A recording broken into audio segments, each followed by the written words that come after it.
Voilà, donc bonjour et bienvenue à toutes et à tous pour ce webinaire Néo Territoire Apprenant. Donc, c'est notre 4e épisode de ce cycle de webinaires. Aujourd'hui, nous avons le plaisir d'accueillir Roman Solé-Pommier, qui est chercheur en études sociales, des sciences et des techniques chez Logiraude et associé au laboratoire Technique, Territoire et Société. Pour ma part, je suis Elsa Nedelec et je suis médiatrice scientifique pour le projet NEO, qui est un projet lauréat du PEPR Ville durable bâtiment innovant. Et aujourd'hui, plusieurs de mes collègues sont présents et présentes, parmi lesquels Julie Gobert, qui coordonne également ce cycle de webinaires. Juste vous rappeler que ce webinaire est ouvert à toutes et à tous et qu'on essaye d'inviter aussi bien les chercheurs et chercheuses de la communauté NEO, mais également des chercheurs des autres PEPR, et on est ouvert plus largement. Et c'est pour ça que sur ce cycle-là, on a des diffusions plus larges via LinkedIn. Merci en tout cas à tous ceux et celles qui ont pu être là. Et je vous souhaite un bon moment ensemble. On va commencer par un petit rappel sur ce qu'est le projet NEO et l'esprit du cycle de webinaire Territoire Apprenant. Ensuite, Roman nous fera la présentation de ses travaux de recherche. Et on aimerait garder au moins une demi-heure pour des questions-réponses avec Roman. Donc, comme je le disais, ce webinaire pourra être accessible sur la chaîne YouTube du PEPR VDBI, qui est donc partenaire de notre cycle de webinaire. Voilà, donc rappeler le sens du projet NEO. NEO, ça veut dire en anglais New Environmental Observatory, et ça vise développer des expérimentations au service d'une démarche intégrée d'observation de l'environnement urbain. NEO part d'un constat, c'est le besoin d'accélérer les réponses d'adaptation face à l'urgence environnementale auxquelles les villes sont confrontées. Et la bibliographie et peut-être ce qu'on est en train de vivre actuellement démontre que finalement, les réponses apportées par les acteurs, les aménageurs de la ville, les planificateurs, bref, tous ceux qui font la fabrique de la ville, et d'un autre côté, les chercheurs, sont des réponses aujourd'hui trop ponctuelles, cloisonnées, et donc il y a cette envie d'aller vers quelque chose de davantage intégré. Et un autre constat, c'est que les connaissances ne sont pas toujours appropriées ni appropriables pour guider les transitions écologiques, sociales et environnementales. En fait, NEO, partant de ce constat, s'appuie sur les partenaires, les laboratoires du réseau d'observation Observille. Et c'est pour ça que NEO regroupe une pluralité de territoires, mais aussi de thématiques environnementales. L'autre parti pris, c'est de combiner davantage les points de vue de la recherche et des acteurs locaux, et de questionner, repenser les modes d'apprentissage réciproques. Et là, on est spécifiquement sur le volet territoire apprenant sur lequel on va revenir. Donc voilà, donc NEO, c'est notamment l'intention de tester de nouvelles formes d'observatoires environnementaux urbains, et pour cela, de mieux cerner les connaissances nécessaires pour observer les propriétés environnementales des territoires. Il y a aussi une forte dimension numérique, comprendre les besoins des territoires en termes de services, et avant cela d'accès aux données d'observation. Donc un des volets importants de NEO, c'est vraiment de développer des services et outils de cartographie, de visualisation, d'appropriation des données sur les territoires. Le volet, j'y reviendrai, sur les cadres collaboratifs pour mettre en commun les savoirs et savoir-faire. Et puis, il y a une brique transversale qui est également tout ce qui est recherche des sciences participatives, et donc qui est développée dans le cadre de NEO, notamment par Julie Gobert et Marie Scarne, pour encourager l'implication citoyenne dans la collecte de données et la production des savoirs, et avec une dimension métrologie citoyenne, qui est en train d'être développée. Voilà, donc en quelques chiffres, Néo bénéficie de 3 millions du PEPR VDI de soutien. Et donc, au-delà du financement, c'est la participation à une communauté de projets au service de territoires, enfin, de villes durables et bâtiments innovants. Et donc, c'est chouette qu'aujourd'hui, parmi vous, il y ait d'autres personnes qui sont d'autres projets du PEPR VDI. Voilà, donc on a une communauté de 45 chercheurs, chercheuses et ingénieurs sur les territoires de Rennes, Nantes, Toulouse, Paris, Ivry, Saint-Denis, Lyon et Montpellier. Et donc, in fine, Néo veut accompagner, favoriser la transformation socio-technique des villes et accélérer leur transition écologique. Et donc, on a vraiment une diversité des partenaires, donc que ce soit des laboratoires ou que ce soit, par exemple, le CEREMA, qui est un partenaire important, notamment sur le volet adaptation à la surchauffe urbaine, ou encore les RFF Labs, enfin le réseau français des Fab Labs qui accompagnent sur la dimension savoir citoyen, métrologie citoyenne. Alors. Un petit zoom sur territoire apprenant qui part de la définition qui est retenue dans Néo pour qu'on parle de la même chose. Territoire apprenant, nous, on le comprend comme la capacité d'une communauté territorialisée, c'est-à-dire qui partage un ensemble de leviers, objectifs et contraintes sur un territoire donné avec ses propres caractéristiques. Et donc, au sein de cette communauté territorialisée, ce qu'on vient regarder, c'est sa capacité à apprendre de son expérience, à partager ses connaissances explicites ou implicites, que ce soit détenues par les chercheurs, les opérationnels ou les citoyens, mais également la capacité à intégrer de nouvelles connaissances et incertitudes, avec comme optique d'être un territoire qui sait s'adapter et accroître ses capacités de coopération et, in fine, sa résilience environnementale et sociale. Et donc, dans Néo, comme objet d'étude, on va regarder plusieurs choses. D'une part, quel est le chemin de la donnée depuis le monde de la recherche jusqu'à la société? Est-ce que c'est un chemin linéaire? Comment sont appropriées, intégrées ces connaissances scientifiques? Et on regarde ça notamment sur la thématique des sols urbains avec les territoires de Rennes et de Nantes. On va aussi essayer de cartographier où sont les connaissances au sein des écosystèmes et avec les expérimentations, comprendre les cadres et modes d'interaction favorables à la co-construction des connaissances. Et ça, on le fait à travers 3 thématiques. Donc, le sujet des sols pollués en agriculture urbaine, l'adaptation à la surchauffe urbaine, également la relocalisation du cycle de l'eau, la gestion intégrée des eaux pluviales et des eaux grises.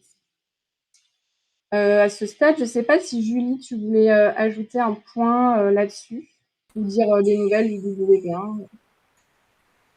Non, mais c'est un WP qui avance et qui va prochainement recruter un doctorant ou une doctorante pour pouvoir continuer à avancer sur ces questions. Oui, et j'ai publié le lien de la terre. J'ai republié ton lien vers la thèse sur notre page LinkedIn Néo. Voilà, donc en fait, au service de cette réflexion WP1, on a des travaux, on a des entretiens, on a un travail de cartographie, on a évidemment de l'état de l'art bibliographique et on souhaite aussi ouvrir à d'autres communautés. Et c'est dans ce sens que Territoire Apprenant, enfin le cycle de webinaire est pensé. C'est vraiment d'aller sonder des experts de la recherche ou des opérationnels, enfin d'autres territoires, peut-être d'autres disciplines aussi, pour amener leur regard sur ce sujet de territoire apprenant. Et donc, c'est comme ça qu'on a invité depuis fin d'année dernière différents professionnels. Et on prévoit, c'est à l'étude de faire une journée nationale en 2027 sur cette thématique. Voilà, donc aujourd'hui, je vais laisser la parole à Roman pour parler des projets urbains. Quelle prise en compte du patrimoine et des connaissances existantes à travers l'exemple de la voirie et de sa maintenance. Et sans vouloir trop dévoiler la suite, je pense qu'on verra qu'il y a beaucoup de liens avec Territoire Apprenant sur les savoirs, le temps long, la prise en compte des connaissances, etc. Donc, bienvenue à celles et ceux qui sont arrivés en cours de route. Et je te laisse la parole, Romain. Merci Elsa. Alors, je vais essayer de partager mon écran. Là, est-ce que vous voyez ma slide de titre? C'est parfait. Oui, très bien. J'ai pas entendu, pardon, c'est bien? Oui. Ok, bon, je vous vois plus du coup, mais voilà. Merci beaucoup donc Elsa, merci Julie et à toute l'équipe pour de m'accueillir et merci à tout le monde d'être là et bonjour à tout le monde. Donc je m'appelle Romain Solé-Pomias, je suis sociologue des sciences et des techniques.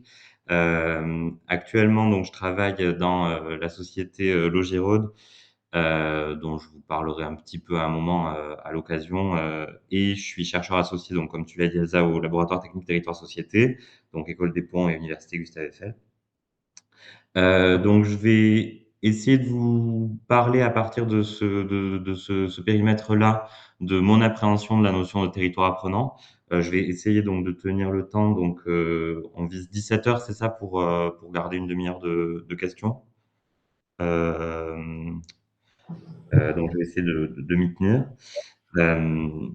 Donc j'ai écrit comme titre, on a discuté avec Elsa, on a choisi projet urbain, quelle prise en compte du patrimoine et des connaissances existantes. Alors quand on parle de projet urbain, c'est pas forcément ici des projets urbains au sens projet d'aménagement, parce que voilà, on a une définition parfois un peu restreinte des projets urbains, mais justement on va essayer de questionner un petit peu cette notion de projet. Mais en tout cas, voilà, la notion de territoire apprenant, moi, elle résonne beaucoup avec une grande partie de mes questions de recherche, mais je vais la discuter beaucoup en lien avec des questions d'infrastructure. Donc pour penser la question du temps long, en fait, autour de ces questions d'apprentissage. Et donc plus particulièrement à partir d'un sujet qui est vraiment pour le coup très terre à terre, au sens littéral pour le coup, qui concerne la voirie. Dans l'idée de montrer que à partir en fait de l'entretien routier, qui est donc le sujet sur lequel je travaille depuis un certain nombre d'années maintenant, on peut penser beaucoup d'enjeux et des enjeux très variés, à mon avis, d'apprentissage dans les territoires. Donc, pour vous expliquer d'abord comment j'en suis venu à travailler sur les infrastructures. Au départ, moi, quand j'étais en école d'ingénieur et en master de sciences sociales, j'avais fait des enquêtes plutôt sur ce qu'on appelait des expérimentations urbaines. Donc, j'en parle parce que ça résonne de différentes manières avec la notion de territoire apprenant, mais justement, il y a un pas de côté après que j'ai essayé de faire. Puisque ces fameuses expérimentations urbaines, bon, bah, c'était souvent des projets, donc je vous mets un exemple là, autour ici d'un cas de véhicule autonome, souvent des projets qui visaient à tester ou à déployer des innovations techniques dans les espaces urbains. Donc ça pouvait être comme là des véhicules autonomes, ça pouvait être du mobilier urbain équipé de panneaux solaires, de l'éclairage urbain, etc. Et pour le coup, il y avait des discours autour de ces projets-là qui étaient très axés sur l'apprentissage. C'est-à-dire qu'il y avait tout un formalisme dans les appels à projets, dans ce qui a été fait, etc., qui faisait que les projets devaient être traités comme des expérimentations dont on allait évaluer le succès selon différents indicateurs pour en tirer des leçons, et des leçons qu'on pourrait ensuite éventuellement faire circuler d'un territoire à un autre. De mon côté, en étudiant toutes ces expérimentations-là, il y avait beaucoup de choses très intéressantes, mais moi, il y avait une chose qui me gênait. C'était l'impression que ces expérimentations, qui étaient limitées dans le temps, elles répondaient souvent à un agenda national, en fait, sur l'innovation, donc qui peut être évidemment un agenda tout à fait légitime, mais pas forcément à des problématiques très ancrées dans les territoires. C'est-à-dire que, par exemple, on faisait des tests de véhicules autonomes parce qu'on considérait qu'il fallait développer le véhicule autonome. Encore une fois, pourquoi pas? Et bien sûr, on le faisait donc ici, dans l'exemple que vous avez là, dans un endroit où ça pouvait avoir une utilité, hein, sur le parking d'un hôpital pour des personnes à mobilité réduite, et cetera. Mais ça partait pas forcément d'un besoin du territoire. Et donc, à titre personnel, j'avais envie de m'intéresser plutôt aux difficultés concrètes en fait que rencontraient les territoires dans leur fonctionnement. Et donc vers la fin en fait de ces travaux-là, moi j'ai eu vent d'un projet de thèse qui était en préparation sur la question du patrimoine de voirie, plutôt dans les petites collectivités rurales. Donc pour le coup, le contraste avec ces sujets de recherche précédents m'intéressait beaucoup parce que les voiries, ce sont des infrastructures évidemment très ambivalentes, puisque le transport routier pose tous les problèmes, notamment écologiques évidemment, hein, qu'on lui connaît. et en même temps, elle joue un rôle vital dans un grand nombre de territoires.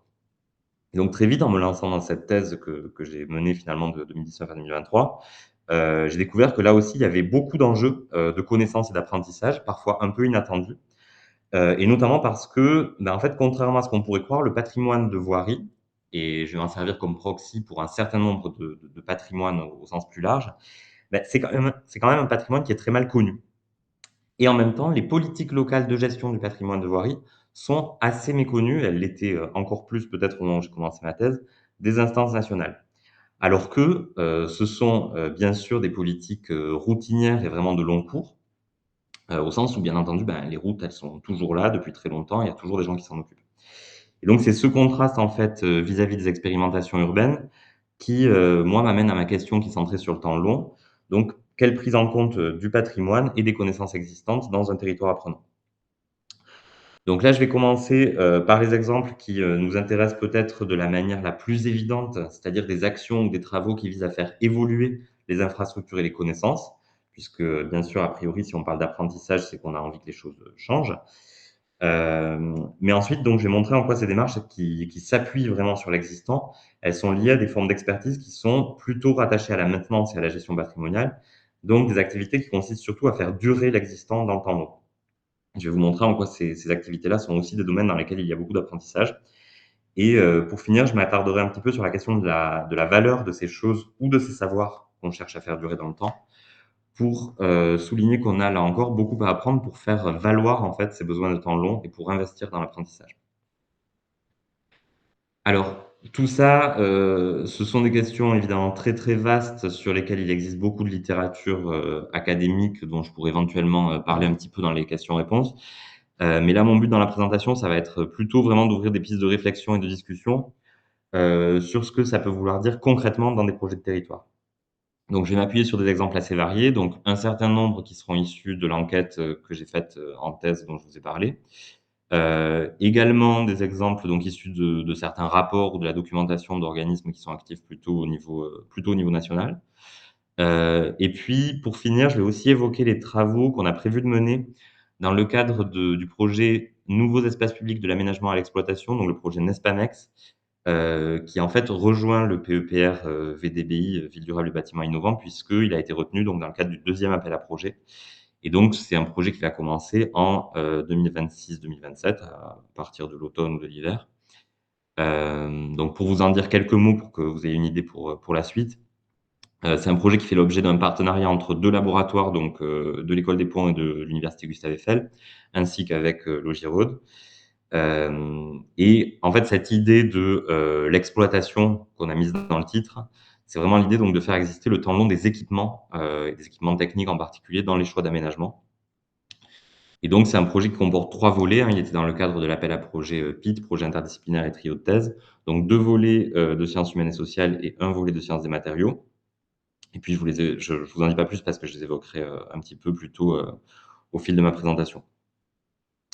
Mais voilà, en tout cas concernant la manière dont je vais aborder tout ça, donc moi je vous disais que je venais de la sociologie des sciences, donc moi mes questions ça va vraiment être comment on s'organise en fait collectivement autour de ces questions de temps long pour, à partir de tous ces exemples-là, pour produire de la connaissance, l'entretenir, l'enrichir et la faire circuler. C'est vraiment les questions qu'on se pose souvent en sociologie des sciences. Donc, première question, à quoi peuvent ressembler en fait des travaux qui visent à faire évoluer les dynamiques d'un territoire, mais en étant vraiment ancrés fortement dans l'existant? Alors, dans le domaine de la mobilité, on connaît beaucoup d'exemples, d'expérimentations. Par exemple, des expérimentations de transport à la demande, c'est un cas assez classique en territoires ruraux, qui en fait sont des expérimentations qui vont durer 1 ou 2 ans sur des financements spécifiques et puis qui sont souvent en fait abandonnées. C'est un retour d'expérience qu'on a souvent des territoires, même si elles fonctionnaient bien. Souvent parce que, tout simplement, il n'y a plus de financement. Et à l'inverse, en fait, on sait qu'un moyen d'ancrer une nouvelle politique de mobilité dans la durée, c'est souvent de s'appuyer sur des transformations des infrastructures. Donc là, je vous mets une illustration issue d'un exemple particulièrement marquant, en tout cas pour les gens qui ont connu Paris autour de 2020, c'est celui des pistes cyclables. Puisque donc à Paris, aujourd'hui, il y a énormément de pistes cyclables qui ont été mises en place de manière théoriquement provisoire au départ, au moment de la pandémie de Covid-19. Et en fait, comme elles étaient quand même matérialisées dans l'infrastructure, ben, elles ont tellement changé les usages par un effet, pour le coup, d'apprentissage collectif, que ces pistes cyclables, il a été relativement facile de les pérenniser par la suite. Donc, bien sûr, il y a eu un certain nombre de critiques, hein, mais il y a une chose qui est indéniable, c'est qu'on est vraiment face à un exemple où, quelque part devant le fait accompli infrastructurel, en quelque sorte, tout le monde apprend de nouveaux usages du territoire. Donc ça, c'est un cas, évidemment, dans une très grande métropole. On peut aussi trouver des projets de transformation, donc de l'existant du patrimoine, qui sont assez ambitieux, dans des territoires beaucoup plus ruraux.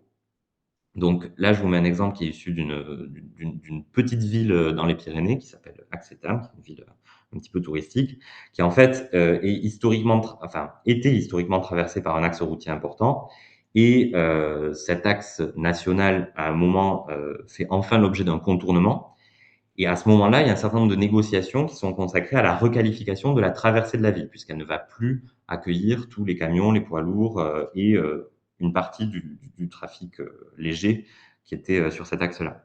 Et donc à ce moment-là, en fait, il y a des réunions, qui sont mises en place par la collectivité, par la commune, hein, dans lesquelles on trouve à la fois le bureau d'études, qui est chargé évidemment de faire des propositions d'aménagement, des personnes qui représentent bien sûr le conseil municipal, mais on a aussi les services techniques qui apportent des retours sur la possibilité pour eux d'entretenir en fait tel ou tel type d'aménagement. On a aussi des personnes de la communauté voisine, de la commune voisine, pardon, qui est concernée à ce moment-là par le devenir d'une voie à mobilité active, hein, donc cyclable, piétonne, intercommunale. On a des services du département qui apportent une expertise technique en matière de voirie, etc. Donc en fait, dans un cas comme celui-là, on a une expertise dédiée à la transformation, si on veut, avec le bureau d'études, mais qui s'associe au savoir déjà présent sur le territoire pour faire évoluer, pour le coup, assez durablement les espaces publics. Donc ça, ce sont des exemples qui sont très spécifiques à un contexte local, hein, comme vous pouvez le voir, qu'on soit dans le cas parisien ou dans le cas de cette petite commune.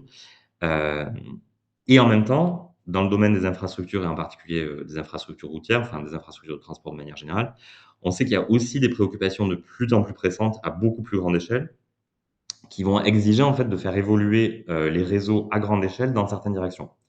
Donc évidemment, un cas qui commence à être assez connu maintenant, c'est celui de l'artificialisation des sols. Bon, là je pense que en parlant aux gens du projet Néo, ils en parlent mieux que moi. Mais voilà, il y a eu beaucoup de débats, en tout cas, qui ont touché aussi les milieux que je connais mieux, donc dans le domaine de la voirie, autour à un moment de l'objectif, du fameux objectif qui était dit de zéro artificialisation nette. Donc, on se doute qu'il sera peut-être pas mis en œuvre de sitôt parce que ça a été quand même très compliqué, mais c'est quand même une problématique qui est susceptible de revenir. Et c'est une problématique qui, pour le coup, affecterait directement les infrastructures de transport. Puisque donc d'après ce rapport-là qui commence à dater un petit peu, mais qui a fait date pour le coup quand il est sorti, dans certains territoires, les infrastructures de transport, c'est les infrastructures linéaires, c'est la moitié des surfaces artificialisées. Voilà et donc ce sujet-là, il y a encore, moins de 10 ans, en fait, il faisait l'objet de savoir qui était encore d'une certaine manière assez émergent, en tout cas pour arriver à les opérationnaliser dans des formalismes qui se prêtent, à des actions territoriales, à compter les sols artificialisés et cetera.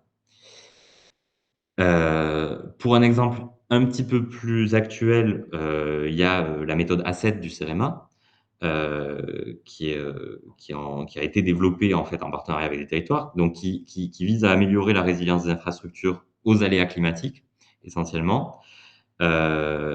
Et là, pour le coup, c'est une méthode qui est développée avec des territoires qui font office de sites expérimentaux, heu, en quelque sorte, en tout cas avec un partenariat assez étroit et elle s'appuie notamment donc sur une cartographie des risques climatiques ou des aléas climatiques dans les territoires, mais aussi sur une cartographie des infrastructures pour identifier donc celles qui vont jouer un rôle primordial, donc des points de vulnérabilité quoi. Les infrastructures qui sont particulièrement exposées, qui permettent ensuite de définir des priorités sur les infrastructures, donc en croisant un petit peu tous ces critères. Donc en fait, sur ces cas de problématiques qui nécessitent une production d'expertise assez centralisée au niveau national, on a des études qui s'appuient beaucoup sur des partenariats plus ou moins étroits ou en tout cas sur des données qui sont récoltées dans les territoires et qui ont vocation après à faire l'objet de mise en place concrète, évidemment. Et le dernier exemple que je voulais évoquer dans cette partie, Donc c'est, la thèse qui constitue le 1er volet, du projet de recherche NESPAMEX dont je vous ai parlé qu'on va lancer, dans les mois qui viennent. Donc ce 1er volet de recherche, en fait, c'est une thèse en sciences des matériaux qui porte sur le retrait-gonflement des argiles. Donc je sais pas à quel point, vous en avez entendu parler, c'est un sujet dont on entend quand même, on commence à entendre de plus en plus parler, puisque, c'est un phénomène donc, qui s'accentue avec le dérèglement climatique, hein, qui consiste à ce que, quand de l'eau s'infiltre dans les sols argileux en période de précipitation, puis s'évapore, dans des moments de sécheresse, l'argile gonfle et se rétracte et bien entendu, ces déformations du sol, elles ont tendance à fragiliser ce qui est construit dessus. Donc cette vulnérabilité, du bâti, elle commence à être assez documentée pour les bâtiments, à proprement parler, mais elle l'est encore assez peu pour les infrastructures. Donc l'objectif de cette thèse qu'on entend mener dans le cadre du projet NESPAMEX, c'est d'aborder à la fois les dégradations qui peuvent être provoquées dans les équipements des espaces publics, par exemple les voiries, mais aussi les autres infrastructures, par le retrait-gonflement des argiles, mais aussi de voir si on peut évaluer en sens inverse, d'une certaine manière, l'effet des choix d'aménagement sur le retrait-gonflement des argiles. Puisque par exemple, selon qu'on va imperméabiliser ou non, on va changer les dynamiques hydrologiques, donc peut-être qu'on va accentuer ou atténuer le phénomène. Voilà, donc l'idée, c'est d'aborder ces effets réciproques, en fait, qui conditionnent la relation entre le climat ici et les infrastructures. Et là aussi, on a un sujet à grande échelle, puisque presque la moitié du territoire, en tout cas du territoire hexagonal, présente une exposition au phénomène qui est évaluée comme moyenne ou forte. Et en même temps, c'est une démarche qui ne peut s'appuyer que sur des études avec des campagnes de mesure au niveau local dans des territoires spécifiques pour essayer de documenter assez en profondeur en fait les phénomènes qui sont à l'œuvre.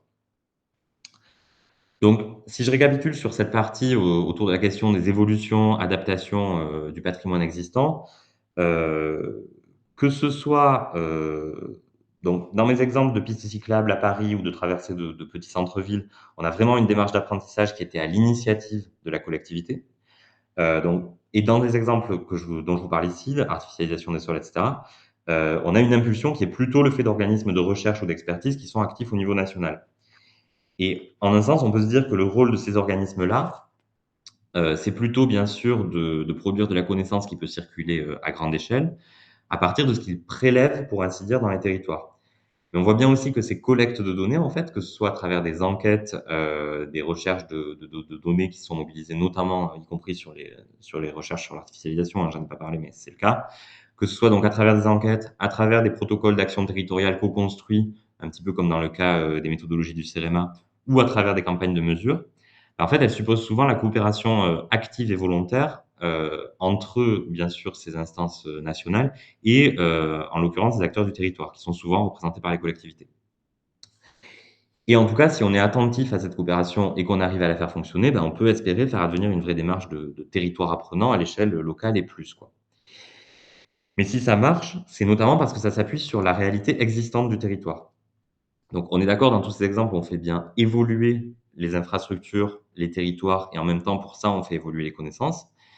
Mais dans ces cas-là, on a quand même affaire à de nouvelles formes d'expertise qui prennent de plus en plus de place, là aussi par contraste avec les cas d'expérimentation dont je vous parlais, qui se rattachaient un peu plus à tous les discours sur la smart city, et cetera. Là, ces expertises-là qui réfléchissent plus à des questions de résilience, en fait, elles cherchent à articuler un peu plus finement des vulnérabilités qui sont d'une part les vulnérabilités matérielles des écosystèmes et d'autre part les vulnérabilités matérielles des infrastructures. Donc pour cela, elles travaillent beaucoup à partir du patrimoine existant. Et donc ici, se retrouve à avoir beaucoup plus l'idée de partir d'un état des lieux de ce qui est présent sur un territoire et qui conditionne vraiment matériellement les modalités de la vie collective, les infrastructures dont on a besoin tous les jours pour se déplacer. Et donc cette idée de l'existant qu'il faut prendre en considération et dont il faut prendre soin d'une manière ou d'une autre, elle est assez bien résumée par la notion de patrimoine que j'ai déjà dû mentionner une ou deux fois, et qui est utilisée depuis longtemps, cette notion, pour parler bien entendu des biens d'une personne ou d'une collectivité.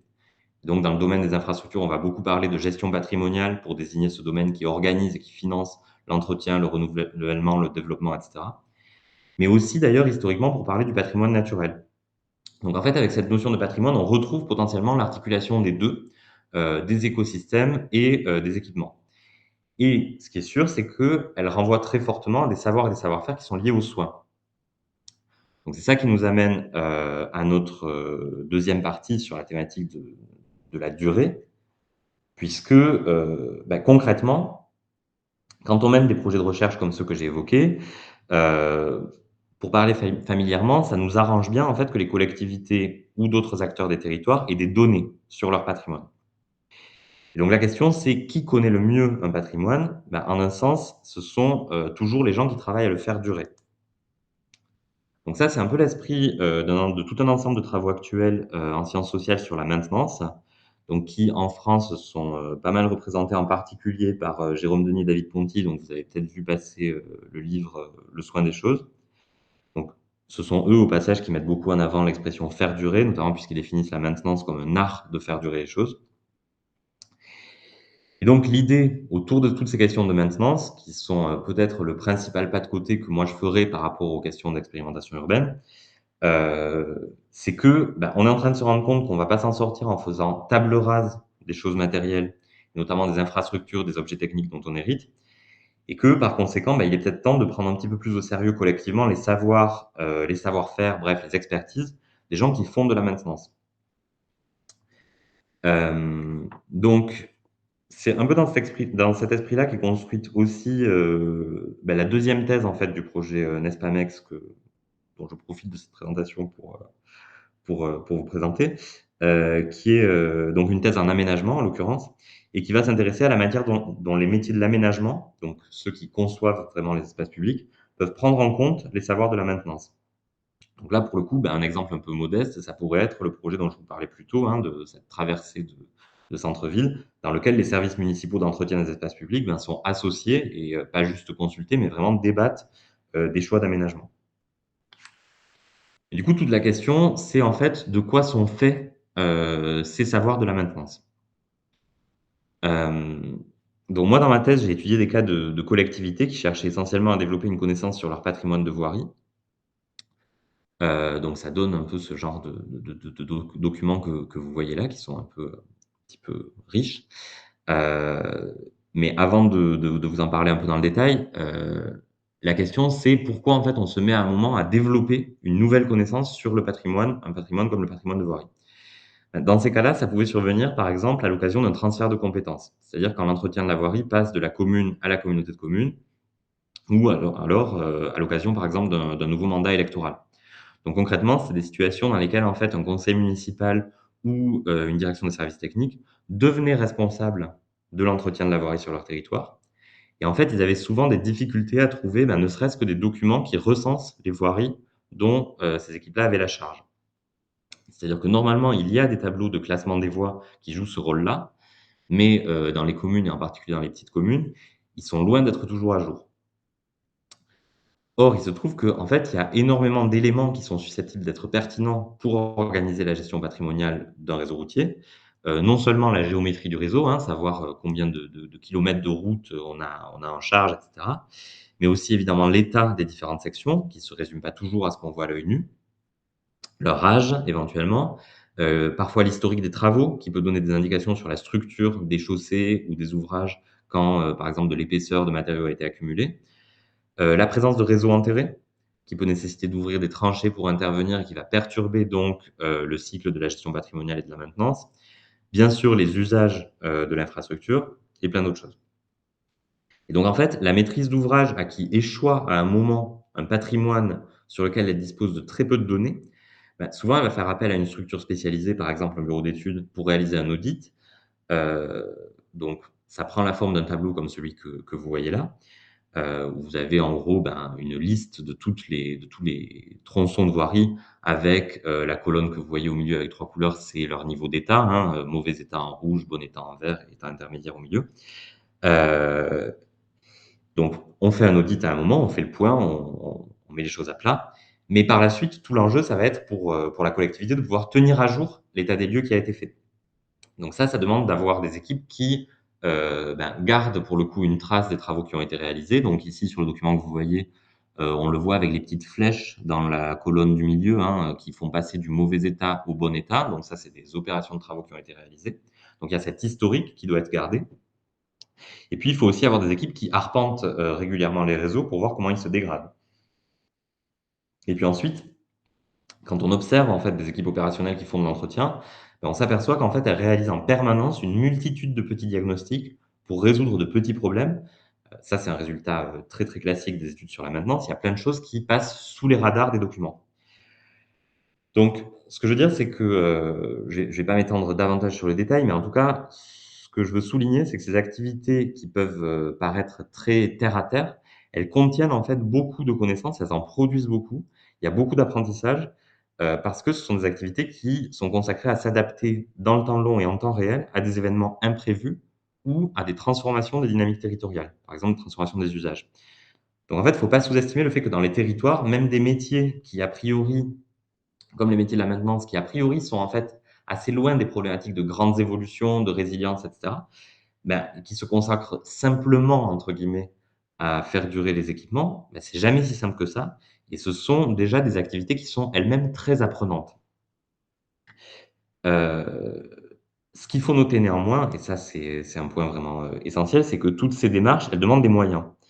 Que ce soit pour commanditer un audit, bien sûr, ça peut être coûteux, ou pour ensuite entretenir une connaissance formalisée et son articulation avec des connaissances opérationnelles qui sont uniquement dans l'action, non nécessairement documentées. Ça requiert des moyens humains, des équipes. Et donc, en fait, dans des collectivités moins bien dotées, on se retrouve parfois avec des démarches beaucoup plus rudimentaires. Donc, par exemple, avec des dossiers qui vont être ouverts au cas par cas quand des usagers signalent des nids de poules ou autres. Et en fait, dans ces cas-là, la collectivité elle ne dispose pas forcément du genre de base de données qui peut être utile ensuite pour repenser les choix de gestion des infrastructures un peu dans leur grande ligne. Donc voilà, on se retrouve avec une expertise qui est aujourd'hui très hétérogène, voire carrément inégale en fait dans les territoires. Et ces difficultés-là, elles sont liées à des grandes transformations institutionnelles, en particulier à un retrait de l'ingénierie d'État, puisque, ou en tout cas un recul de l'ingénierie d'État, hein, puisque l'ingénierie d'État existe toujours bien sûr, mais jusqu'à la fin des années 2000, en fait, vous aviez une ingénierie d'État qui était très rapprochée dans les territoires à travers les directions départementales de l'équipement, hein, qui apportait un appui technique rapproché aux collectivités dans le cadre d'un dispositif formalisé qui s'appelait l'assistance technique d'État pour des raisons de solidarité et d'aménagement du territoire, la TESAT, et qui en fait ce dispositif a été complètement démantelé. Le démantèlement a été achevé en 2014 en tout cas. Et en fait, c'était quand même ces services-là qui assuraient une forme de continuité, de tenue à jour des tableaux de voirie, etc. Donc, quand je dis ça, je suis pas spécialement en train de plaider pour un retour de cette expertise centralisée, hein, parce que par ailleurs, ça pose un certain nombre de questions. Mais il faut bien souligner que sur la question de la connaissance, c'est en grande partie du fait de son recul que beaucoup de collectivités se retrouvent aujourd'hui à devoir réapprendre en fait à travailler un petit peu avec les moyens du bord. Et que si au contraire on avait encore une expertise un petit peu centralisée, on pourrait s'y appuyer pour mener des politiques assez diverses, notamment d'adaptation. Voilà, donc finalement, on a le patrimoine d'infrastructure proprement dit, hein, ce patrimoine très matériel, mais on a aussi un patrimoine de connaissances, qui est pas forcément plus immatériel, hein, puisqu'il s'incarne matériellement dans des documents et cetera. Mais la connaissance elle-même, en tout cas, joue un rôle de patrimoine qui peut être accumulé dans le temps long avec, l'expérience du temps long des infrastructures elles-mêmes. Et donc toute la question, ça va être comment on fait durer ce patrimoine-là. Et là, vous voyez bien qu'il y a une question que j'ai pas encore formulée, enfin que j'ai commencé à indiquer, mais qui devient de plus en plus difficile à ignorer en tout cas, c'est celle des moyens. Puisque cette notion de patrimoine, si on l'applique aux infrastructures, mais si on l'applique aussi à la connaissance, ben, bien sûr, c'est une notion qui a une dimension, économique très importante. Donc à un moment, en fait, il va falloir se questionner sur la valeur de ce patrimoine. Et ça, il me semble que c'est une question à laquelle on gagne à réfléchir collectivement quand on parle de territoire apprenant, parce que si on envisage un apprentissage à partir de l'existant pour faire évoluer l'existant, etc., ben, la valeur de cet apprentissage, elle va forcément dépendre de la valeur de l'existant, des infrastructures sur lesquelles on travaille, et aussi de la valeur des connaissances qu'on cherche à augmenter. Donc là, ces questions de la valeur de la connaissance, évidemment, ça touche à des débats qui sont extrêmement vastes. En philosophie, en sciences politiques, en histoire de la pensée économique, et cetera. On pourra éventuellement en discuter, mais je pense que ce qui est important de souligner, en tout cas à ce stade-là, c'est que, ça prend aussi des formes très concrètes dans les politiques publiques territoriales.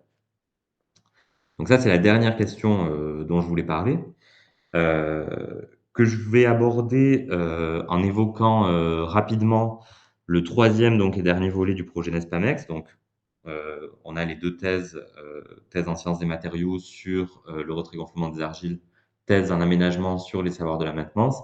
Et puis on a ce troisième volet qui est une recherche qui est menée, essentiellement par moi-même avec, donc, la société Logirod qui m'emploie.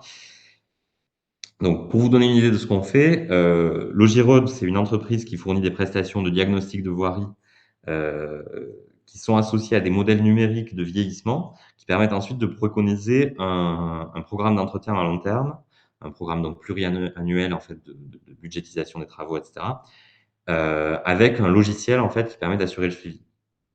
En fait, depuis plusieurs années, la société réfléchit à élargir un petit peu son domaine d'action en s'intéressant non seulement aux chaussées, qui sont son cœur de métier historique, mais à la signalisation, au mobilier urbain, un peu d'autres composants de matériel de l'espace public. Donc finalement, l'idée de cette démarche qu'on essaie de mettre en place, c'est vraiment que la voirie peut constituer un point d'entrée pour repenser les espaces publics urbains plus largement. Et donc dans le cadre de ce projet, on veut aller, encore plus loin en intégrant donc non seulement l'entretien, mais les possibilités de réaffectation des voiries à d'autres usages, donc par exemple des usages de mobilité douce, de renaturation, ou autres. Mais en fait, que ce soit quand on parle d'entretien, de réaménagement, de réaffectation, de renaturation, il y a toujours une question qui reste centrale en fait quand on essaye d'organiser ces prises de décision-là, et qui porte sur la valeur du patrimoine. Et donc ce questionnement-là, il vient notamment du fait que depuis la décentralisation, vous avez des spécialistes, et même avant en réalité, hein, vous avez des spécialistes qui alertent sur l'accumulation d'un retard d'entretien des infrastructures. Avec l'idée que si on ne les entretient pas régulièrement, bah, les infrastructures se dégradent, parfois sans qu'on y fasse attention, sans que ce soit visible pendant un certain temps, et que par contre, au bout d'un certain temps, il faut les remettre en état, mais que ça coûte beaucoup plus cher que si on avait fait de l'entretien préventif. Donc là, c'est ce qui est illustré sur la courbe que je vous montre. Donc ce retard d'entretien, en fait, il s'accumule sous la forme de surcoûts futurs, mais qui sont invisibles à l'instant T. Et donc c'est ce qu'on appelle la dette grise. Et le problème de cette dette grise, c'est qu'on a énormément de mal à la chiffrer. Donc le discours, selon lequel cette dette grise, c'est un grave problème, tel qu'il est illustré d'ailleurs ici, hein, c'est un discours qui est évidemment porté par l'industrie des travaux publics, puisque c'est son métier. Mais il y a des acteurs qui reprochent à cette industrie-là aussi d'être peut-être particulièrement alarmistes pour pouvoir vendre plus de travaux. Donc là, c'est ce qu'on voit, le diagramme que je vous mets, en fait, il est incapable de donner des chiffres et de toute manière, c'est pas l'objectif puisque, c'est un diagramme qui est publié par Routes de France, donc qui est, le syndicat national des entreprises de travaux routiers, qui vise juste à alerter, à mettre un gros point d'alerte sur l'accumulation de cette dette grise. Mais on ne sait pas bien le chiffrer. Donc il y a eu des chiffres, en 2025 dans le rapport, Ambition France Transport, qui disait que d'après un audit mené en 2018, donc en fait déjà ça date un petit peu, la dette grise a s'élevé à 2,4 milliards d'euros sur le réseau national non concédé, donc les routes nationales, mais pas les autoroutes concédées. Sauf qu'en fait ce réseau national non concédé, il représente, environ 1 de la longueur de toutes les routes en France. Et 90 de toutes les routes, ce sont des routes secondaires, des routes départementales et des routes communales, sur lesquelles on a très peu de données et surtout pas des données homogènes. Donc ce que font des entreprises comme, Logirod, c'est qu'elles fournissent aux collectivités des indicateurs qui vont être associés à des estimations budgétaires, mais on manque encore énormément en fait d'exhaustivité et de profondeur temporelle pour pouvoir évaluer la dette grise et le besoin d'entretien des infrastructures à grande échelle. Et si je raconte tout ça, c'est parce qu'il y a bien derrière tout ça une question de connaissance, d'apprentissage, voire de désapprentissage. C'est-à-dire qu'en fait, tant qu'il y avait, une ingénierie d'État, très rapprochée dans les territoires, ben, certes, il y avait un certain nombre de critiques qui pouvaient être formulées, mais il y a un point précis en tout cas, c'est qu'on avait beaucoup plus de données sur le patrimoine. Et donc, les administrations, d'une certaine manière, avaient appris à connaître les dynamiques de dégradation de ce patrimoine d'infrastructure. Or, depuis que, cette ingénierie-là a connu un recul assez important, Ben, bien sûr, l'État sait ce qu'il a économisé. On sait ce qu'on a économisé. Ça, il y a un certain nombre de travaux en sciences sociales sur les efforts de connaissance, en fait, très importants, qui sont engagés depuis les années 2000 pour connaître les coûts des administrations. Donc, c'est un vrai apprentissage qui a eu lieu pour savoir ce que ça coûte de produire de la connaissance. Donc, on sait ce que ça a coûté de produire de la connaissance et on sait ce que ça a économisé en produisant moins. Mais en fait, personne ne sait vraiment ce qu'on y a perdu. Et ça d'ailleurs, pour des raisons en fait de fonctionnement comptable, on a beaucoup de mal à savoir tout simplement combien les collectivités dépensent dans la voirie qui leur a été confiée. Donc ce que ça veut dire en fait, c'est que dans une situation de manque de données, ben, on sait qu'il y a des pertes et des coûts futurs qui sont invisibles au moment où les données manquent. On soupçonne que ces pertes et ces coûts sont, d'une ampleur conséquente, mais on ne sait pas les évaluer et fondamentalement, on ne peut pas le savoir parce que, précisément parce qu'il y a pas de données. Et donc sur un problème comme celui-là, en fait, on n'est pas en mesure de comparer, en tout cas de comparer quantitativement, une situation où il y a de la connaissance et une situation où il n'y en a pas, puisque par définition, la situation où il n'y en a pas et qui sert de point de référence, on ne sait pas la quantifier. Donc, la valeur de la connaissance qui se définirait par comparaison avec la situation sans connaissance, eh bien, on ne peut pas l'apprécier. Donc, c'est là que je veux en venir, c'est cette idée que la valeur de la connaissance, et en particulier d'une connaissance qui porte sur le patrimoine et qui donc est elle-même, cette connaissance, un patrimoine entretenu dans le temps long, bah, peut-être qu'on ne peut jamais complètement la chiffrer, entre autres parce qu'on ne peut pas anticiper toutes les utilités, tout ce qu'elle permet de faire et tous les problèmes qu'elle peut aider à résoudre. Donc, voilà, quand on est dans une démarche de territoire apprenant, par exemple dans le cadre d'un projet de recherche, hein, évidemment, moi j'ai en tête les cadres dans lesquels on travaille, nous ici. Bah, en fait, il y a peut-être des formes d'apprentissage qui sont plus faciles à faire valoir parce qu'elles relèvent d'une nouveauté plus évidente. On travaille sur de nouveaux problèmes, on produit des nouvelles données et cetera. Mais ce que je voudrais proposer en tout cas, c'est qu'il serait intéressant à mon avis d'engager aussi une réflexion sur ces formes-là de connaissances au long cours. Combien on a de routes, dans quel état elles sont, d'infrastructures de manière plus générale, quels en sont les usages, qui sont donc des formes de connaissances qui portent sur le patrimoine existant, qui elles-mêmes évoluent lentement, dont on ne voit pas toujours, l'utilité, mais que nous qui sommes dans des démarches qui se veulent de territoire apprenant, ben, on est parfois bien content, là encore pour parler un peu familièrement, de trouver déjà là, dans des territoires où on arrive, quand on a besoin en fait de ces données-là, alors qu'on ne l'avait pas forcément anticipé. Donc, je vais essayer de conclure rapidement pour nous laisser du temps de discussion. Voilà, d'une certaine manière, le cœur de mon argument, c'est que les territoires, ils sont toujours déjà apprenants, d'une manière ou d'une autre. Euh, Dans les exemples un peu Smart City d'expérimentation dont je vous parlais au début, euh, dans ces cas-là, il y avait souvent un discours par lesquels certains acteurs prétendaient d'une certaine manière arriver dans un territoire et rendre le territoire apprenant. Mais en fait, dès qu'on regarde des exemples de travaux qui s'ancrent davantage dans une transformation de l'existant autour des questions de résilience, de réduction d'impact écologique, etc., ben, ces travaux-là, ils s'appuient toujours sur des connaissances que les acteurs du territoire cultivent déjà. Et bien sûr, alors ces acteurs-là, ils sont pas forcément déjà dans le genre d'apprentissage qu'on veut développer, hein. Les services techniques vont pas toujours être parfaitement motivés pour tous les projets qu'on peut proposer avec des questions, par exemple, plus axées sur les transformations écologiques ou sur des questions socio-économiques d'ailleurs. Mais leurs questions qui peuvent porter simplement de manière en apparence beaucoup plus terre à terre sur quelque chose comme l'entretien des équipements, ben, elles sont quand même plus riches que ce qu'on peut croire. Et ce que ça veut quand même dire, c'est que les acteurs qui pratiquent un territoire depuis longtemps, ben, bien sûr, ils ont des enseignements à transmettre qui peuvent être utiles quand on veut faire changer les choses, et qu'ils ont aussi évidemment des capacités d'apprentissage.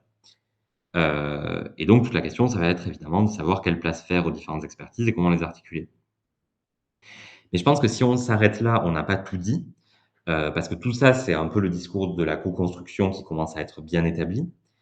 Mais je trouve que, et là c'est ma question de sociologue en fait, si je schématise tout ce vocabulaire en fait de la co-construction, ce qui peut être compliqué, c'est que quand on arrive dans un territoire avec ce vocabulaire-là, ça peut devenir une espèce de langage managérial qui fait de nous, pour le coup, nous qui sommes dans des webinaires comme celui-ci, etc., des gens qui sont perçus comme ayant la prétention de réfléchir à la notion de territoire apprenant, de théoriser, etc. Et qui vont avoir éventuellement la prétention parfois, en tout cas qui peut être perçue comme telle, d'arriver dans les territoires pour expliquer cette notion d'apprentissage à des gens qui, eux, seraient supposés travailler sans réfléchir d'une certaine manière. Et ça, je pense que c'est un risque qu'il faut regarder en face dans toutes les démarches de co-construction. Mais je pense que un axe, parce que ça, on en parle souvent, mais un axe dont on parle assez peu, c'est vraiment la valorisation, en fait, de l'expertise des acteurs qui sont déjà en présence. Je pense qu'une manière de résoudre, en fait, cette tension qui peut exister dans certains projets, ça va être de reconnaître vraiment activement tout ce que l'expertise des acteurs peut avoir de vital pour de nouveaux apprentissages. Mais là, pour le coup, si on prend au sérieux, en fait, le fait que ces expertises au temps long sont incontournables, bah, y compris pour nous qui sommes financés souvent par projet, donc sur des durées limitées, bah, peut-être qu'il faut nous engager un petit peu, au moins à réfléchir, en fait, aux conditions qui permettent à ces expertises de perdurer. Donc c'est pour ça que je vous ai fait cette dernière partie sur cette question des coûts de la connaissance, parce que je pense que, en fait, quand on est dans des projets d'innovation, bah, peut-être que si on prend une sorte d'engagement à insister sur le fait que les expertises du temps long sont utiles, y compris dans des projets d'innovation, souvent de manière qu'on n'aurait pas pu prévoir, et que donc il faut financer ces expertises-là et les faire vivre de plein de manières, hein, c'est pas que le financement évidemment, mais même en acceptant qu'on ne sait pas en anticiper toutes les retombées, bah, si on se sert de notre posture de cette façon-là pour défendre en fait des conditions favorables pour cultiver ces expertises-là, bah, peut-être que là, pour le coup, on dépasse un petit peu ces postures d'enrôlement qui sont souvent vécues comme un peu utilitaristes dans les territoires, même si on donne des contreparties, et que là, on peut arriver en fait à une posture d'alliance qui serait un peu plus consistante et convaincante. Voilà. Je vous ai mis une petite bibliographie des sources que j'ai citées, mais bien sûr, je pourrais compléter. Et surtout, ça m'intéresse beaucoup, évidemment, de discuter de la manière dont ça résonne ou pas avec vos expériences professionnelles qui sont toujours un peu au-delà de ce qu'on peut trouver en théorisant. Merci beaucoup. J'ai essayé de tenir le temps. J'espère que vous m'avez bien entendu parce que je ne vous voyais plus du tout. Merci beaucoup, Roman, pour cet exposé vraiment très très riche, effectivement, qui vient questionner plein d'aspects qu'on avait introduits dans Territoire apprenant, et notamment la question des expertises existantes et de leurs conditions de longévité, on va dire, et de transfert. Julie a levé la main, donc je vais lui laisser la parole et ensuite on sera ravis d'avoir vos réactions, témoignages ou questions pour continuer de nourrir cette réflexion. Je te laisse la parole, Julie. Merci Roman pour cet exposé vraiment très intéressant et qui plonge directement sur le terrain. Et d'avoir finalisé sur ta question de l'alliance et effectivement sur l'enjeu du temps long, in fine. Et je pense que ça fait lien aussi avec nous un certain nombre de recherches qu'on a sur le fait d'avoir des projets d'innovation entre guillemets encore, en hydrologie urbaine, pour la gestion notamment des eaux pluviales, où on va parfois penser la maintenance sur le temps T de la livraison, mais qu'en fait, il y a l'enjeu de penser sur le temps long, et qu'effectivement, c'est pas juste de la coproduction, de la co-conception d'un ouvrage qui va résoudre la problématique et où, in fine, on se rend compte qu'il y a plein d'autres éléments d'expertise qu'il faut pouvoir intégrer sur le temps long. Moi, en fait, ça, il y a à la fois des questions, des commentaires, des réflexions, mais je vais essayer de me tenir à un certain nombre de choses. C'est effectivement cette connaissance patrimoniale qui va sans doute, à certains moments clés devenir extrêmement importante à avoir, et notamment sur le transfert, alors là pas de compétences, mais le transfert d'infra entre des collectivités locales. Typiquement, si je reprends la question de la route, que je connais sous une autre casquette que celle de chercheur, là, il y a eu l'acte 4 de la décentralisation. La loi a permis au département de reprendre un certain nombre de nationales, et il y a eu une tension et un dialogue extrêmement fort, voire parfois un peu conflictuel, entre certains départements qui ont dit OK avec l'État pour dire oui, mais enfin, vous allez me transmettre un patrimoine dans un état extrêmement dégradé, et je présuppose que vous le transférez parce que vous n'êtes plus en capacité de le maintenir. Et donc, moi, je veux que vous me transfériez le patrimoine et les coûts associés à la maintenance. Donc, en fait, la question sous-jacente, c'est est-ce que, in fine, je ne sais pas si tu l'as analysé ou vous l'analysez, c'est que cette valorisation du patrimoine et de toute la maintenance qui permet finalement de le faire perdurer, elle ne passe pas par le conflit et la structuration d'un certain nombre de compromis entre des acteurs. Est-ce que cela, c'est pas un premier point, et est-ce que vous l'avez travaillé,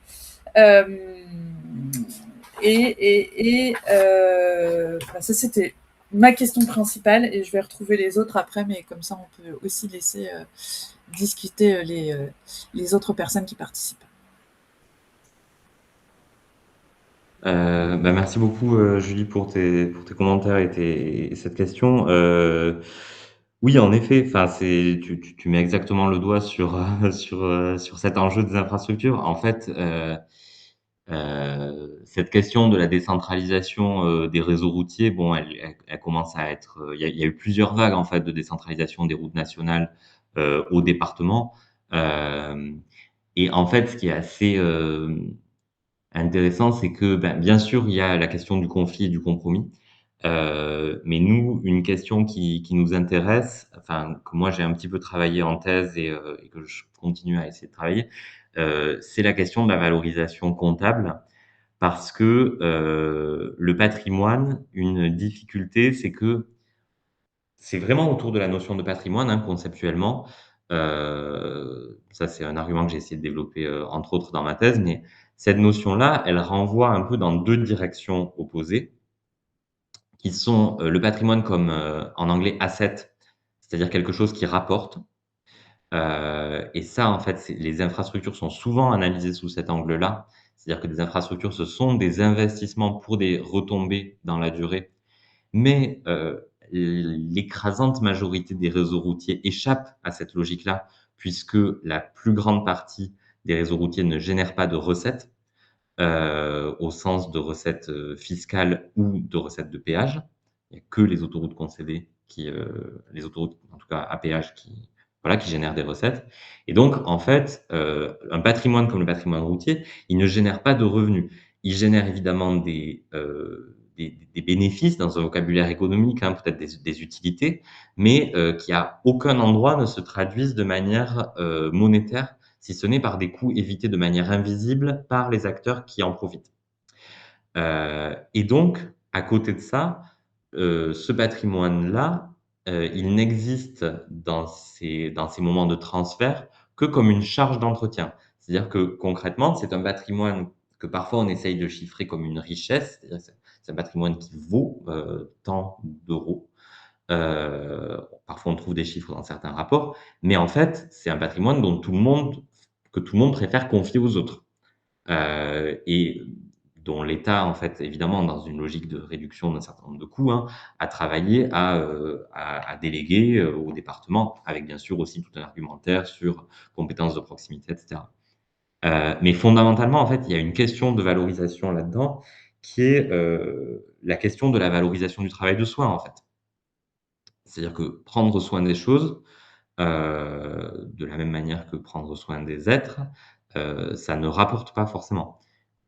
Et là-dessus, dans la biblio que j'ai montrée très rapidement, on a fait un entretien, il y a quelques années avec, Jacques Rapoport, qui est un ancien haut fonctionnaire qui a pas mal travaillé sur ces questions-là, un entretien qu'on a publié avec Daniel Florentin et Jérôme Denis dans la revue Flux, qui parle précisément de ce problème de la maintenance qui n'est dans son vocabulaire qu'un centre de coût. C'est-à-dire que la maintenance, on ne voit pas ce qu'elle génère et on n'est pas capable de comptabiliser aujourd'hui les surcoûts futurs évités qui sont générés par la maintenance.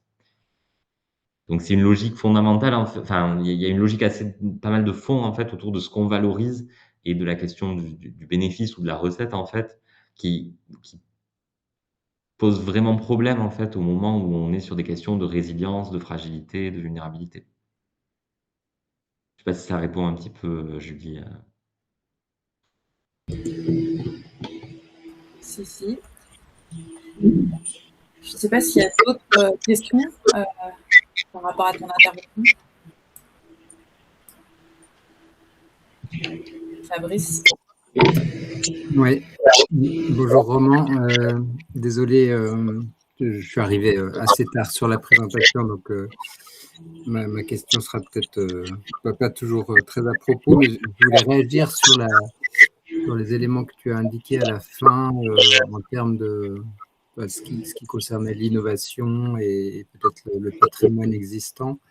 Donc moi, je suis hydrologue, je travaille sur la gestion des eaux pluviales en milieu urbain et typiquement aujourd'hui, on a des objets qui sont des objets d'aménagement qui sont innovants à la source des eaux pluviales, par exemple, et qui impactent le fonctionnement hydrologique de la ville.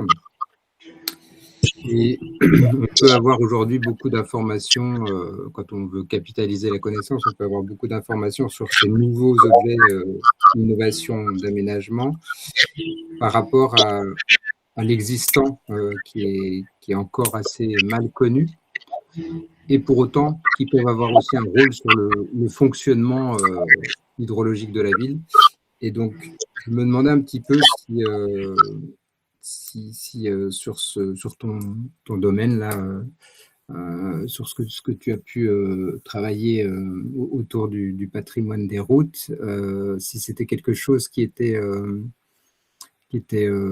aussi voilà, présent, c'est-à-dire la capitalisation de la connaissance. Est-ce qu'elle est plus facile sur les objets innovants que sur l'existant, qui peut avoir une importance pour décrire un certain nombre de processus auxquels tu t'intéresses?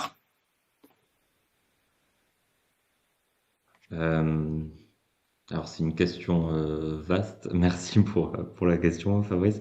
Je dirais que voilà, cette capitalisation sur l'existant, autour du cas de l'hydrologie, je pense que ce qui est particulier, c'est qu'en fait, il y a des formes d'expertise qui sont assez séparées, assez sectorisées dans les politiques publiques sur ces questions-là. C'est-à-dire que vous avez des organismes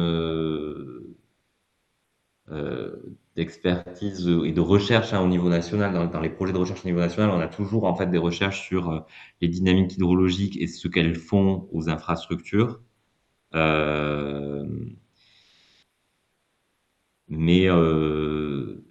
Oui, après ma question portait pas forcément sur le volet hydrologique, mais plutôt sur toi, ta thématique. Est-ce que justement capitaliser la connaissance, c'est plus facile avec de l'innovation parce que c'est peut-être plus connu qu'avec où la connaissance est plus difficile à récupérer? Oui, oui, c'est sûr que de toute manière, en fait, ce qui se passe, c'est que même souvent, en fait, les projets d'innovation, très concrètement, ils sont tout simplement mieux financés. Et une chose qui se passe assez souvent avec ça, c'est que quand il y a des projets d'innovation, on redirige en fait une partie du financement sur un état des lieux de l'existant. Et donc en fait, on recrée, c'est des occasions en fait de restaurer une forme de capitalisation sur l'existant. Là où, bien entendu, en effet, quand on est dans des territoires où il n'y a pas d'activité qui arrive à se faire reconnaître comme de l'innovation, ce qui ne veut pas dire qu'il n'y a pas des choses qu'on pourrait concevoir comme de l'innovation. parce qu'en fait, il y a beaucoup de formes d'innovation, d'invention, de nouveautés, de créativité dans les pratiques de la maintenance un peu partout. Mais quand ça n'arrive pas à se faire reconnaître comme tel, là, pour le coup, c'est beaucoup plus compliqué, en fait, de trouver des moyens de capitaliser, en effet, sur la connaissance de l'existant. Oui. Ouais, ok. Trouver les ressources en particulier. Ok, merci. Mais en fait, je rebondissais quand même sur l'hydrologie juste parce que c'est aussi un sujet quand même qui touche beaucoup les questions routières, hein, puisque l'eau qui fragilise le plus les voiries, en tout cas, c'est dans le discours pédagogique, c'est vraiment comme ça qu'on l'entend beaucoup. Et donc, il y a quand même aussi ces moments où les travaux sur la résilience des infrastructures ou la résilience des territoires plus généralement au changement climatique peuvent aussi servir d'occasion à capitaliser aussi sur une connaissance du patrimoine existant. Voilà. Ok. Merci beaucoup. Alors, on a eu des départs là. Donc, on se retrouve en petit comité. Moi, j'avais une réaction sur la dimension économie. Et je me demandais dans quelle mesure il n'y avait pas des parallèles à faire avec des notions de coût de la qualité, coût de la non-qualité qu'on trouve dans les sciences peut-être du management. Enfin, moi, c'est dans ce domaine-là que j'ai eu affaire à ça et où il y a derrière des modélisations économiques. Voilà, je ne sais pas si ça vous a traversé l'esprit. C'est proche finalement. Pardon. Pardon, vas-y. Non, j'ai pas entendu juste les derniers mots. Non, je trouve qu'on se retrouve un peu, enfin en tout cas dans le domaine de l'industrie, on a ces notions de qualité et de coût de la non-qualité et de tout ce qui est effectivement mesures préventives dont on sait qu'elles sont in fine, en tout cas dans ce domaine-là, bien souvent beaucoup moins coûteuses que le coût de la réparation et de la curation. Ouais. Alors effectivement, on a été en lien, enfin, il y a des économistes des infrastructures, des économistes des transports qui travaillent là-dessus, hein, à la question de la modélisation, en fait, de ce qu'on perd à mal entretenir un patrimoine, par exemple. Ce que je dirais là-dessus, c'est que pour moi, ça ne se passe pas d'un autre angle d'analyse, en fait, autour de vraiment la question de à quoi on associe de la valeur. Parce qu'en fait, je suis désolé, j'entends que ça résonne, je sais pas si ça vient de moi, je vais essayer de couper mon micro et de le remettre. Je reprends là. Vous m'entendez bien? Oui, on Ouais. t'entend bien. C'était le micro Ok. d'Elsa, je pense. Ah ok. Ben voilà, en fait, ce que je voulais dire sur la question de l'économie, c'est que oui, donc il y a des approches qui cherchent à modéliser ça et en fait qui vont parfois aller assez loin en fait dans l'idée de modéliser même si l'idée que par exemple si le patrimoine d'infrastructure est mal entretenu, c'est une baisse d'attractivité pour le territoire, donc c'est une baisse de retombées fiscales, etc. Là où je pense qu'il faut bien réfléchir à ces questions-là, c'est justement ces cadres-là d'évaluation et de chiffrage et de ce qu'on monétise en fait dans tout ça. Je trouve qu'il y a beaucoup de questions, qu'il faut peut-être mettre ça aussi en discussion avec des travaux, par exemple, d'économie de l'environnement, qui réfléchissent à ce qu'on peut chiffrer ou à ce qu'on ne peut pas chiffrer. Là, je pense à tous les travaux sur la notion de service écosystémique, qui est une notion qui est à la fois reconnue comme étant prometteuse à bien des égards, mais aussi critiquée comme ayant un certain nombre de limites. C'est-à-dire, est-ce que en fait, il faut vraiment associer une valeur monétaire à tout ça? Et aussi, et là-dessus, c'est quelque chose qu'on n'a pas encore creusé, mais qu'il faudrait creuser quand même, enfin qu'il faut qu'on creuse un petit peu plus, c'est tous les travaux en économie sur les communs euh, qui, euh, qui posent aussi la question en fait de comment on chiffre en fait ce qui ne donne pas lieu à une circulation d'argent. Parce que souvent dans l'économie des infrastructures, dans l'économie des transports, en fait, il y a une tentation, je trouve, moi en tout cas, pour ce que j'en connais, parce que je suis pas non plus hyper spécialiste, mais de chiffrer beaucoup les flux monétaires et les imputer à des choix de gestion. Mais souvent, en fait, sur des infrastructures publiques à grande échelle, je pense qu'on peut pas mal toucher aux limites de ça et à toutes les utilités qui ne se chiffrent pas, en fait, liées à toute la variété des usages des infrastructures. Des usages et de leurs effets néfastes d'un point de vue écologique, enfin, des 2 côtés. Je sais pas si ça répond un petit peu, Elsa, à ta remarque. Enfin, en tout cas, ce que j'entends, c'est que c'est peut-être nécessaire, mais pas suffisant, et qu'il ne faudrait pas que ça occulte d'autres types de bénéfices non monétisables. Enfin, si je le dis avec mes mots, c'est un risque, mais je pense que d'un point de vue d'une collectivité, la question des moyens reste quand même le nerf de la guerre. Donc c'est peut-être quand même un axe à développer en priorité. Enfin, mais sans exclure d'autres dimensions, évidemment. Mais bon, sur d'autres thématiques, si je prends l'exemple que je connais mieux de l'agriculture urbaine, on voit effectivement que ça remplit un certain nombre de services écosystémiques, plus ou moins quantifiables, et des choses difficilement quantifiables, et on voit bien que c'est juste prendre le prisme des flux financiers, c'est largement insuffisant. Mais on voit aussi que tant qu'on n'arrive pas à valoriser les impacts d'une manière ou d'une autre, ça reste un objet mal approprié et sous-utilisé potentiellement. Je dis avec mon regard d'ancienne dans l'agriculture. Mais voilà, en tout cas, je sais que ça reste quand même un argument majeur entendu et entendable par des collectivités que la question du coût. Ouais. Bah, je pense là-dessus, juste sur les infrastructures, en fait, comme c'est peut-être un versant un peu différent, en fait, des projets d'agriculture urbaine, par exemple. Et en fait, il y a une question aussi cette question des coûts, elle peut plaider pour, par exemple, arrêter d'entretenir certaines infrastructures ou les transformer pour qu'elles soient moins coûteuses à entretenir, hein. Par exemple, enlever les revêtements, les renaturer, désimperméabiliser, etc. Et, euh, et là-dessus, la question des coûts entre en jeu, enfin entre en ligne de compte. Mais je pense que au fond, ce que ça dit, c'est que il faut réussir à avoir des débats dans les collectivités sur à quelles infrastructures on tient et à quelles infrastructures on ne tient pas. Ça renvoie aussi, enfin, ou à quelles infrastructures on accepte de renoncer éventuellement.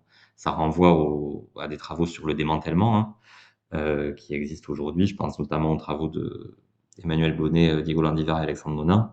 Euh, et ça, cette question-là de à quoi on tient, je pense qu'elle se résout pas entièrement dans une analyse coût-bénéfice, quoi.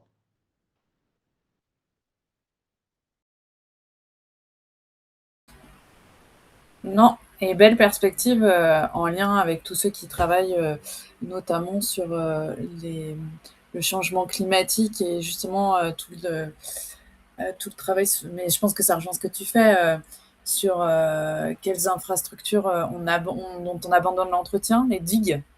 Il y a eu une grosse recherche qui a été faite en 2023-2025 sur le système d'endiguement et qu'est-ce que faisaient les collectivités locales, et elles sont en train d'abandonner un certain nombre de digues, et donc, en tout cas la maintenance, et donc de se dire que certains territoires sont inondés. Et, ça veut dire aussi repenser le rapport à son territoire, à un certain nombre d'événements, au-delà de la simple réflexion sur l'infrastructure. Et ça, enfin, en tout cas, je trouve qu'il y a des croisements très féconds à faire pardon, entre nos différents objets d'étude.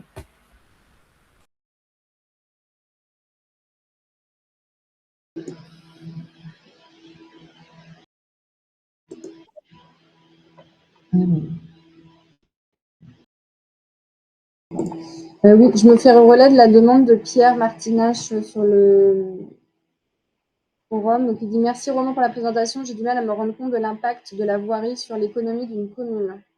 Est-ce que tu as des exemples chiffrés? Ne serait-il pas possible de plonger dans les bilans financiers des communes pour avoir des idées des coûts les grandes maintenances et comparer avec des communes qui ont des maintenances plus fréquentes pour voir si, rapporté au kilomètre, c'est plus intéressant.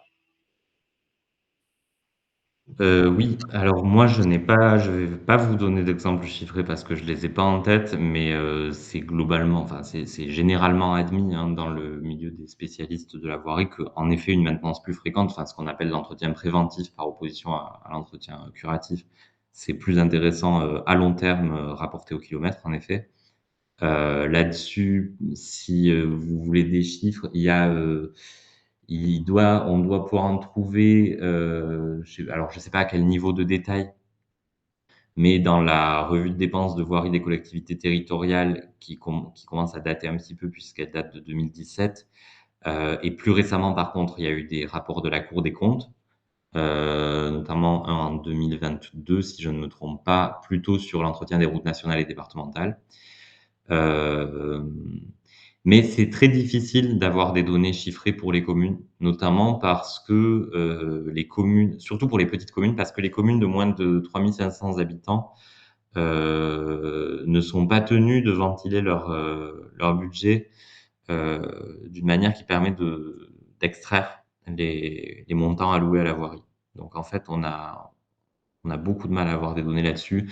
Il y a un organisme qui s'appelle l'Observatoire national de la route, enfin qui n'est pas un organisme à proprement parler, mais qui a un projet au sein d'un organisme qui s'appelle l'IDRIM, l'Institut des routes, des rues et des infrastructures pour la mobilité, qui essaye de s'atteler à ça depuis un certain nombre d'années et qui rencontre un certain nombre de difficultés pour les communes et même pour les métropoles en fait. Mais après, oui, il y a des doctrines techniques, il y a les travaux du CEREMA qui en tout cas tendent à démontrer de manière générale qu'en effet, c'est plus intéressant d'avoir une maintenance plus fréquente. Et par ailleurs, c'est un poste de dépense non négligeable pour beaucoup de communes, la voirie, surtout pour les petites communes. Plus les collectivités sont petites, plus c'est un poste de dépense important dans leur budget.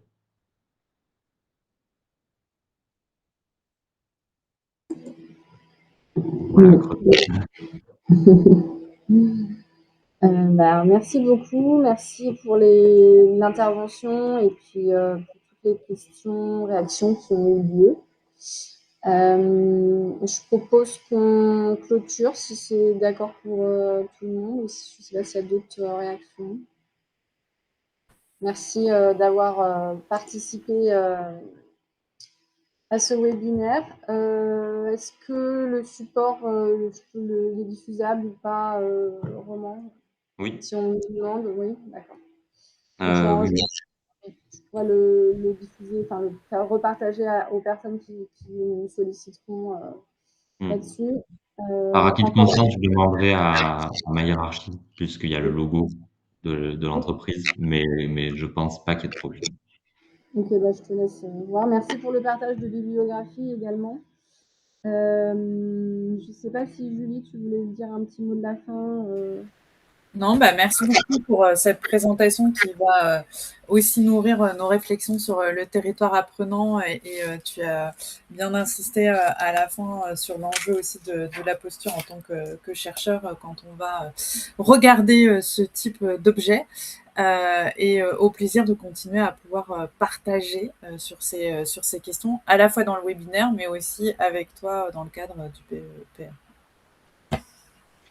Avec grand plaisir et merci beaucoup à vous tous et toutes encore une fois pour l'invitation, pour les discussions, pour votre écoute. C'est super. Merci infiniment et au plaisir de se retrouver bientôt. Du coup. Merci beaucoup. À bientôt.